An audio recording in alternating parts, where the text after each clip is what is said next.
Yan. Ano nga ba ito? Mga kababayan, ngayon matatawa po kayo mag-isip. Ha? Matatawa kayo mag-isip, Ma'am Lily Tonini, Ma'am Esmeralda Constanti Nido, mega love shoutout. So ito po ipapanood ko sa inyo, mga kababayan, ang isang video na kung saan nagsasalita po si Sara Duterte. Sabi niya, actually mga kababayan, akala ko ba, sabi ni Bato at ni Bongo, na itong mga loyalista at ang Malacanang ang mahilig alam nyo yung mag-recycle daw ng issue, tapos ibabato daw. Alam nyo yung tawag doon? Mahilig daw mag-recycle, no? Ng issue, itong Malacanang, para ibato daw sa kanila. Pero ngayon ni si Sara Duterte, putang ina, katagal-tagal na simula nung nag-resign siya pagka, di ba? Resign niya pagka secretary ng DepEd. Bakit ngayon binalik at binuhay na naman niya? Di ba? Clifford, Sibuyanto, may love shout out po. So ito mga kababayan, meron ako ipaparinig sa inyo Ito po Siguro, ang failure is yung 10:30 pa lang ng umaga, amoy alak ka na. 10:25, 10:30 naman. Amoy alak siya. At kung ako ang pahulain, kung ano yung alak na yon, whiskey. Pero, hindi ko naman siya nakita nag-inom ng whiskey. Nakikita ko siya lagi umiinom ng champagne. Pero amoy alak siya at 10:30 in the morning. Doon na-confirm yung decision ko na mag-resign. So, hindi ako ulitin ko failure. Sabi ni Sara dito, mga kababayan, sabi niya dito sa Abante Radio, no? Noong nagpasa daw si Sara Duterte ng resignation paper, pumunta ng Malacanang. Nung humarap daw siya kay BBM, 10:30 pa lang ng umaga, amoy alak na daw. Sabi niya, amoy whiskey. Pero hindi daw niya nakita na whiskey ang ininom. Ang nakita lang daw niya na laging iniinom ni PBBM ay champagne. So ngayon, doon pa lang, may doubt na siya na hindi whiskey pero amoy whiskey. So ibig sabihin, umiinom din siya ng whiskey kasi alam niya ang amoy ng whiskey. Di ba? Bakit mo mahuhulaan di umano na amoy whiskey kung hindi ka pala inom ng whiskey? So ibig sabihin, hulaan mo yung amoy, so pala inom ka rin. Pangalawa, nung nagpasa siya ng resignation at the time. So, ngayon mga kababayan, para sa akin, kung talagang bobo ka na DDS, talagang maniniwala ka sa sasabihin niya. Bakit? Di ba nagpasa na siya ng resignation? Bakit sinabi niya na doon daw niya na-confirm na mag-resign siya? Nakapasa ka na ng resignation tapos doon ka palang mag-confirm porkit na amoy alak? Tsaka ka magpag-isip-isip na i-confirm mo mag-resign ka? Aba, parang kakaiba naman yan. Ang sabi dito, nung pumunta siya sa Malacanang para magpasa ng resignation, di ba? Tapos dahil na amoy alak siya, so doon mo kinonfirm na mag-resign ka? So ano yun? Huli ang pag-iisip bago magpasa ng resignation? Nauna ang pagpasa mo ng papel bago mo mapagtanto na mag-resign ka? Di ba mga kababayan, alam nyo minsan, natatawa ako mag-isip, baliw ka ba? Di ba? Tignan nyo, pumunta daw siya ng Malacanang para magpasa ng resignation paper. So ngayon, pagdating niya doon, kaharap niya si Marcos, lasing. Hindi naman lasing, amoy alak lang. So ang sabi niya, ang amoy daw ng alak, amoy whiskey, pero hindi niya nakitang nag-whiskey kasi ang nakikita niya iniinom lagi, champagne.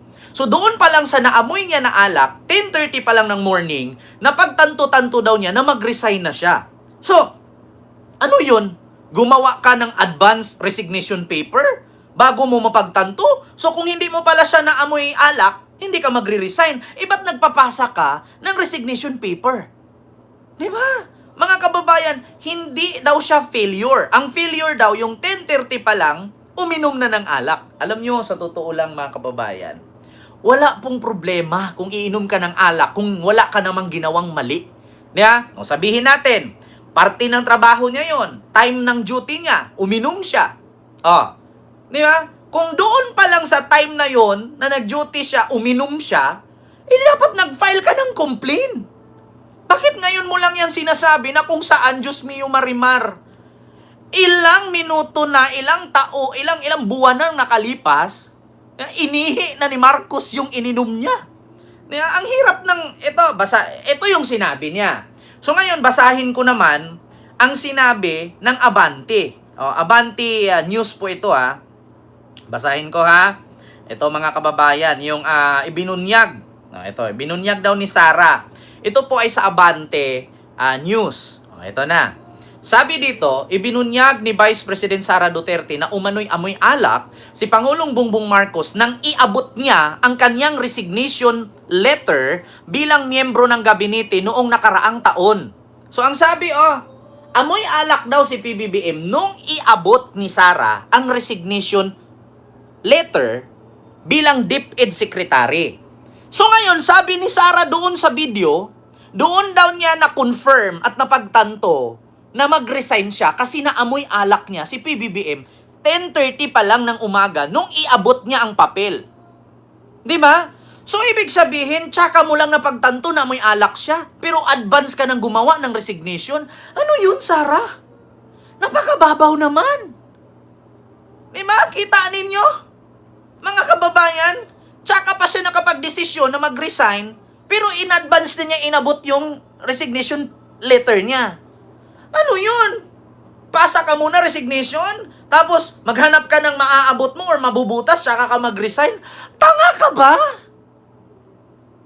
Di ba? Alam nyo, kung hindi nyo intindihing mabuti to, maniniwala ang mga DDS dito sa katangahan ni Sara. Alam nyo, BP Sara, wag ka magalit sa akin. Tanga po talaga ang tawag dun. Tanga. Ang tanga, kapatid ng bobo yan. Pinsan ng baliw. Yeah? Ang tanga, kapatid ng bobo, pinsan yan baliw. Yeah? Biruin mo, inabot mo kay Marcos yung resignation letter mo. Tapos ngayon, doon mo pa lang nung time na yun na pagtanto na mag-resign ka kasi naamoy mo siya na amoy alak. So ano yun? Nang gabing yun, gumawa kang resignation paper.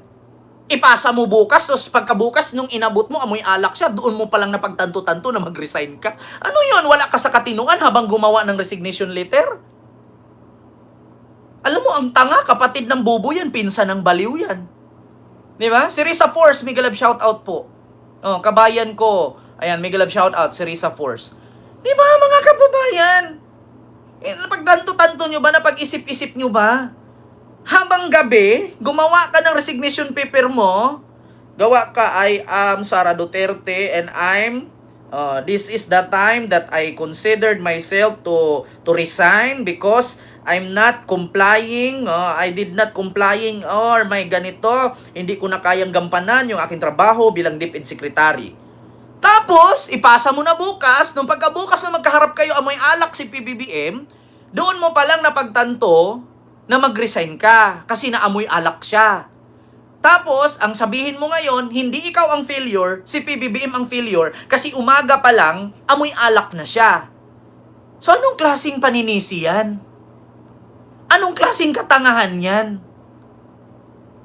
Alam niyo, minsan hindi ko maintindihan Dito, according sa Abante News, basahin nyo, mga kababayan. Screenshot nyo kasi actually baliktad. Ito, ipakita ko ito. Abante. Wait lang. Ayan ibinunyag ni Vice President Sara umano'y amoy alak si Pangulong Bongbong Marcos nang iabot niya ang kanyang resignation letter bilang miyembro ng gabinete noong nakaraang taon. So ngayon, mga kababayan, bakit dito sa video, iba ang sinabi ni Sara? Hindi ko alam kung sinong nagsabi ng totoo. Yung Abante ba, News, or si Sara Duterte? Kasi sabi niya dito, ito po yun. Ulitin ko pakinggan ninyo. Diyos ko naman, mga kababayan, anong klaseng paninisi yan? Palpa ka na nga, naninisi ka pa. Kapag didiis ka, amoy alak siya. At kung ako ang pahulain, kung ano yung alak. Ay, nawala. Napindot ko kasi. Ito mga kababayan. Nawala. Wait lang. Ulitin natin mga kababayan. Diyos mio Marimar naman. Wait lang mga kababayan. Can't open daw. I-X ko lang. Ayan na, ito na. Ulitin ko, mga kababayan. 30 na mo. Amoy alak siya. At kung ako ang pahulain, kung ano yung alak na yon, whiskey. Whiskey. Pero, hindi ko naman siya nakita. Nag-inom ng whiskey. Para siyang Nakita ko bata. siya lagi umiinom ng champagne. Ah. Pero amoy alak siya at 10:30 in the morning. Doon na-confirm yung decision ko na mag-resign. Ano daw? Mag-abot ka ng resignation paper. Tapos nung pag-abot mo kay PBBM, amoy alak siya ng 10:30 in the morning. Doon mo palang na-confirm na mag-resign ka. Pero advance kang gumawa ng resignation letter. Hala, may ganun pala mga kababayan, na una ang pagsisisi bago ka gagawa ng kamalian. May ganun pala, Sarah? Hala, Sarah, hindi ka lang pala explorer. Time traveler ka din pala. Hindi ka na pala explorer ngayon. Time traveler. Bakit? Nauna gumawa ng pagkakamali bago siya magsisi. Nauna ang pagsisisi bago gumawa ng pagkakamali. So ano yun? Gumawa ka ng resignation letter. Nung ipinasa mo kay PBBM na amoy alak mo siya, doon ka palang napagtanto na mag-resign ka. Ano yun? Hala, ano yung gumawa? Advance yung pagsisisi? Nahuli yung pagkakamali? Kakaiba yan. Alam niyo mga kababayan, kahit saan tayo marating, kung ulit-ulitin natin yung video, tanga ang tawag doon. Ang tanga, kapatid niyan, bobo, pinsan ng baliw. Ibang klase. Ibang klase. Parang si Pedro, nagnakaw ng mangga, napilayan siya bago umakyat. Ano yun? Napilay muna bago umakyat? Putang ina, paano siya makaakyat kung napilay na nga? Tanga! Hala, bakit ganon? Si Risa Force, Ma'am Gracious Grace, mega love shout out. Diba? Naiisip nyo ba yon? Si Pedro nagnakaw ng mangga, napilay muna bago siya umakyat. Paano makaakyat kung pilay na nga? Putang ina si Sarah, nagpasa ng resignation letter kay Marcos. Ngayon, nung inabot niya amoy alak, tsaka pa siya napag-isip na, confirm, mag-resign na ako kasi amoy alak siya. Putang ina! Bakit ganon? Sinabon ko naman! Bakit ayaw bumula?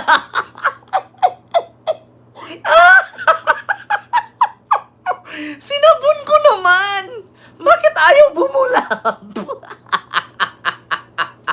Alam mo yung, si Pedro nagnakaw ng mangga, napilay muna bago umakyat. Paano makakakyat? Pilay na nga. Alam mo, minsan mga kababayan, ayaw ko na sa Earth. Gusto ko na sa Mars. Si Sarah, take note, hindi lang siya explorer. Isa din pala siyang time traveler. Bakit? Advanced siyang mag-isip. Diba? Sabi nga ni Sarah, kahit tama man umali, ang ginagawa ko, gagawin ko para masira lang kayo. Ma'am Ilocana in Denmark, maraming salamat po sa yung super sticker, and kay Marie, ayan, maraming salamat po sa yung super sticker. Thank you so much. Di ba nakita ninyo? Hala mga kababayan, kakaiba na to. In-neuro-test nyo na siya. In-neuro-test na. Sarah, mag-neuro-test ka na. Mag-neuro-test ka na. Iba na yan. Biruin mo. Nagpasa ka muna resignation bago mo ma-confirm na mag-resign ka kasi naamoy mo siya, amoy alak. So yun palang paggawa mo ng resignation letter ngayon, wala lang sa isip. So tsaka ka pa nakapag-isip, nung nandoon na amoy alak mo siya, paano kung hindi siya amoy alak, hindi ka magre-resign? Ano yun? Nagdadalawang isip ka pa? Hala, Diyos ko po. Ma'am Winnie Sagan, maraming salamat po sa yung $7 Canadian super sticker. Thank you so much po. Hala, mga kababayan, kakaibang isip yan. Oo, tanga ang tawag doon. Ang tanga is kapatid ng bobo, pinsa ng baliw. Diba? Yun lang, yung aking reaksyon mga kababayan. Mahirap po talaga isipin kapag DDS, sasang-ayunan nila yan. Kasi naamoy alak, 10:30, time ng trabaho. Pero ang rason kasi doon, nagpasa ka ng resignation eh. Tapos nung naamoy alak mo siya, tsaka ka pa nakapagtanto at na-confirm na mag-resign ka. So, ibig sabihin, yung pagpasa mo ng resignation, wala pa sa isip mo yun. Guni-guni lang. Diba? Hala, bakit ganon? Tapos ngayon, idadahilan ninyo, time ng duty, uminom ng alak. Alam niyo mga kababayan, kahit uminom ka naman ng alak, kung nasa palasyo ka naman, dyan ka naman nakatira, anong problema? Okay lang naman kahit nga maglasing si Marcos dyan, kung hindi ka naman sinaktan, hindi ka naman sinakal, hindi naman nagwala, may problema ba? Hindi naman siya nag-drive. Sabihin natin, may kasalanan si Marcos kay uminom siya ng alak sa time ng duty niya, umagang-umaga. Oh, ang tanong ngayon, pinatay ka ba? Ano yun, ghost resignation? Pati ba naman pag nag-resign, may ghost resignation pa rin? Ma'am Roselyn Ramos? Ang babaw naman ang dahilan ni Sara. Tapos tsaka pa siya magdahilan na mag-resign kasi naamoy niya amoy alak. Eh paano kung hindi amoy alak yun? Kung amoy bilat yun? Magre-resign ka din kasi amoy bilat. Putang ina. Kakaiba yan. Di ba? Una muna ang pagsisisi bago ang pagkakamali. Putang inang yan. Oh, sunod. Mga kababayan. Eto Sunod natin mga kababayan, eto na. Jewel Villanueva. Si Jewel Villanueva mga kababayan, katulad din kay Bongo, na naguhugas kamay. Kung nakita nyo si Bongo mga kababayan, sabi ni Bongo sa